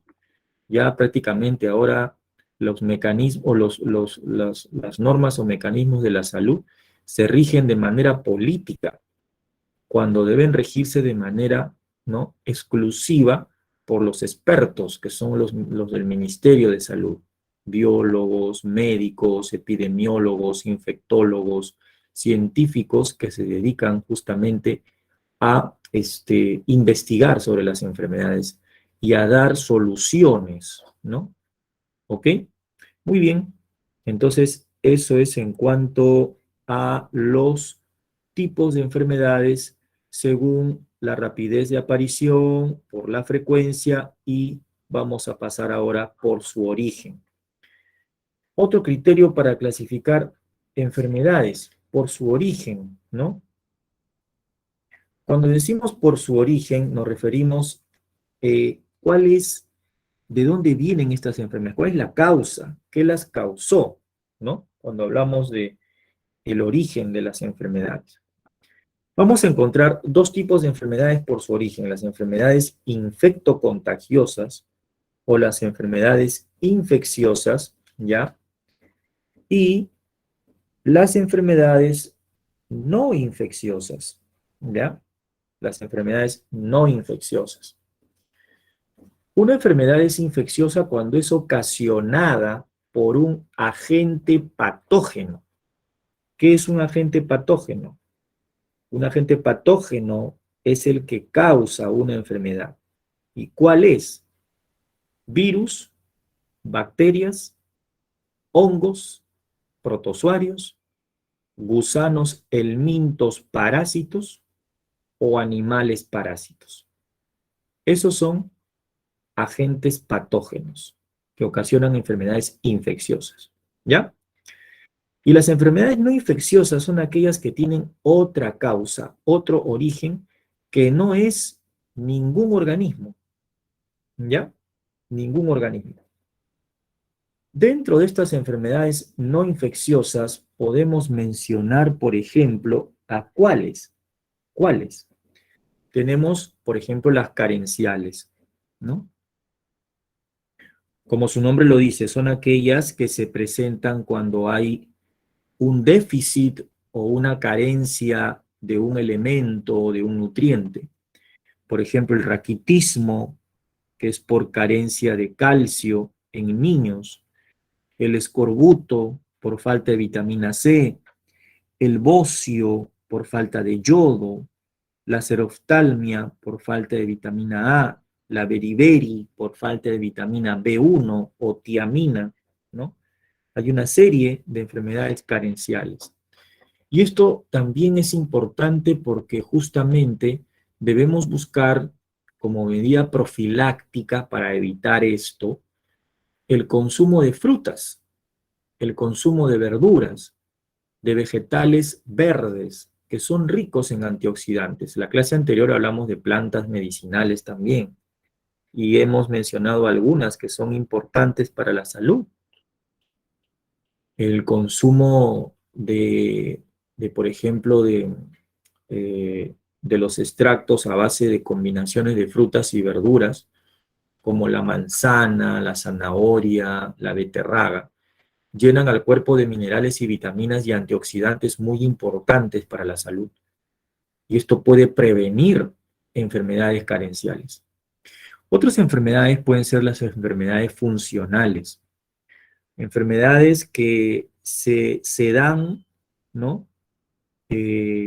Cuando se ve afectada o afectado el funcionamiento normal de un órgano. Por eso se llaman funcionales. Ocurre por una disfunción orgánica u organológica, mejor dicho. Por ejemplo, tenemos, por acá han puesto algunos ejemplos, ¿no? La diabetes, el cretinismo. La diabetes es por un problema a nivel del páncreas. El páncreas no fabrica insulina, que es una hormona que baja el azúcar, y viene el problema diabético, ¿no? El cretinismo, que es una enfermedad también por una disfunción, un mal funcionamiento de la glándula tiroides, ¿no? Que puede también deberse a un problema de falta de yodo, ¿no? La sordera, que afecta al oído interno. Puede haber, por ejemplo, problemas a nivel de la cóclea o a nivel del tímpano, ¿no? Problemas al oído. Para eso está el especialista que es el otorrino-laringólogo, ¿no? ¿De acuerdo? Mixedema, un problema también por una baja desestabilidad en el calcio, ¿no? Que corresponde a la glándula paratiroides. Gigantismo, una enfermedad por una disfunción en la glándula que se ubica en el cerebro, que es la pituitaria o hipófisis. Entonces, todas esas son enfermedades funcionales, ¿ya? Degenerativas. ¿Qué significa degenerativa? Significa que con el correr de los años, el órgano se va debilitando, va cumpliendo ya una función deficiente. Pero también puede ser degenerativa por el tipo de vida que yo le doy a mi cuerpo. Si yo soy una persona adicta al café, adicta a las gaseosas, una persona que consume muchas bebidas alcohólicas, fuma demasiado, mis órganos no me van a durar mucho, se van a degenerar, ¿no? No solamente por ancianidad, sino por otros factores. Entonces, acá podemos mencionar la cirrosis, que puede ser generada por un mal funcionamiento a largo plazo del hígado. Hay personas que consumen demasiada grasa y otras que consumen demasiados productos a base de azúcar. Ese azúcar refinada que consumimos nosotros, la sacarosa, pero que está procesada industrialmente, ¿no? Junto con la sal, que también compramos y que está procesada industrialmente, daña enormemente la salud. Pero ¿qué hacemos? ¿No? Muchos dicen, caramba, entonces ¿de dónde saco sal? ¿De dónde consumo azúcar? Hay alternativas, ¿no? Tenemos la hoja de stevia, que se puede usar como edulcorante y que también se usa en diabetes. En vez de sal común, tenemos la sal de mar o la sal de maras, ¿no? Que también es interesante, ¿no? El cocinar con esta sal, porque las otras están industrializadas y tienen conservantes químicos que lamentablemente, pues, o minerales que no deben haber, que dañan la salud. Entonces también una mala nutrición puede traer como consecuencia un problema hepático.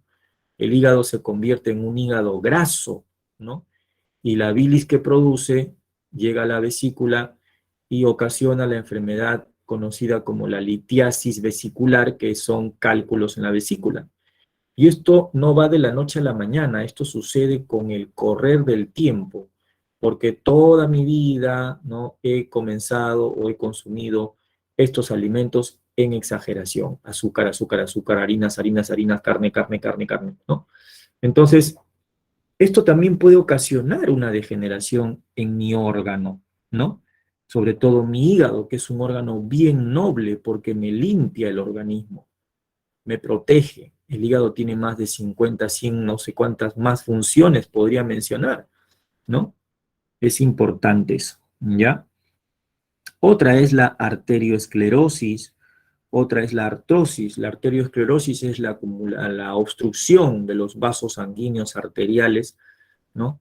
Debido a, por ejemplo, ateromas o placas de colesterol también. O también se puede atribuir a una degeneración de los vasos a medida que uno va avanzando la edad, ¿no? Personas ancianitas tienen arteriosclerosis, que es una degeneración de los vasos.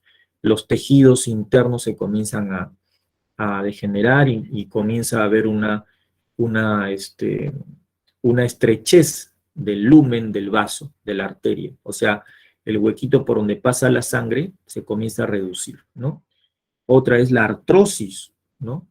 Problemas articulares, rodilla, ¿no?, codo, ¿no?, columna, ya comienza uno a sentirse mal, no se puede mover mucho, ¿no? Y esto se da también en personas adultas, no necesariamente ancianos, ¿no? Después tenemos las enfermedades ocupacionales. Como su nombre lo dice, son aquellas que son ocasionadas por el mismo ambiente laboral, ¿no? Por el trabajo que uno tiene. Hay, por ejemplo, el caso de personas como como los obreros que trabajan en minas, ¿no?, que sufren de saturnismo o de antracosis, ¿no? El saturnismo es una enfermedad en donde se acumula el plomo en el pulmón la antracosis es la acumulación de carbón en el pulmón por el trabajo que tienen estas personas, ¿no? Y eso más adelante puede generar un problema cancerígeno que lleva, pues, o cobra muchas vidas y enluta a muchas familias. Y las otras son las congénitas. Las congénitas son aquellas enfermedades que ya vienen bajo el brazo. Uno ya nace con este tipo de enfermedad, ¿no? Pero también son enfermedades que se pueden tomar en cuenta con una manifestación posterior, ¿no? Por ejemplo, hay personas que han tenido familiares que han muerto de cáncer al pulmón, ¿no? Pero el cáncer a pulmón no significa de que si mi familiar ha muerto de cáncer de pulmón, yo también voy a morir de cáncer de pulmón. Si mi papá murió de tal enfermedad, yo también voy a morir de tal enfermedad. No significa eso. Pero sí hay un factor genético que yo tengo que tener en cuenta. Si mi mamá y mi papá son hipertensos, yo puedo haber heredado esa condición. Y como yo sé eso, me tengo que cuidar, ¿no es cierto? Me tengo que hacer mis controles, ¿no? Mis exámenes de sangre para ver cómo está mi colesterol, cómo está mis hormonas, mi nivel de insulina, cómo están mis triglicéridos, ¿no? Cómo están, pues, mis electrolitos. Todo ese tipo de exámenes tengo que también hacerme a la larga, porque tengo un antecedente. Por eso los médicos muchas veces preguntan a los pacientes, ¿usted tiene antecedentes de diabetes? ¿Usted tiene antecedentes de problema de cáncer? ¿Usted tiene antecedentes de presión alta? Entonces, cuando me preguntan por los antecedentes, me están preguntando por mis padres, mis abuelos, mis tíos, etcétera, ¿no es cierto? Ahora, hay enfermedades que sí, pues, se notan al nacer, ¿no? Como los síndromes, el síndrome de Down, el síndrome de Patau, pero eso ya son enfermedades con alteraciones en los cromosomas, que también pueden ser consideradas congénitas. Otras, por ejemplo, como el daltonismo y la hemofilia, son congénitas porque la persona nace con un problema en el cromosoma X, el cual alberga un gen recesivo que ya estudiaste en genética, ¿no? Un gen recesivo que ocasiona una afección. La persona tiene problemas de coagulación o de repente confunde los colores, no distingue los colores, ¿no? Hemofilia, daltonismo, ¿ya? Y otras enfermedades congénitas más que se pueden dar, por ejemplo. ¿Ok? Bien, no sé si tienes alguna pregunta hasta acá. Si no, seguimos avanzando. ¿Ya? Me parece que ya me estoy pasando del receso, ¿no? Son 9:50, creo que hay que hacer un breve receso. ¿Ok? Un breve receso y continuamos después.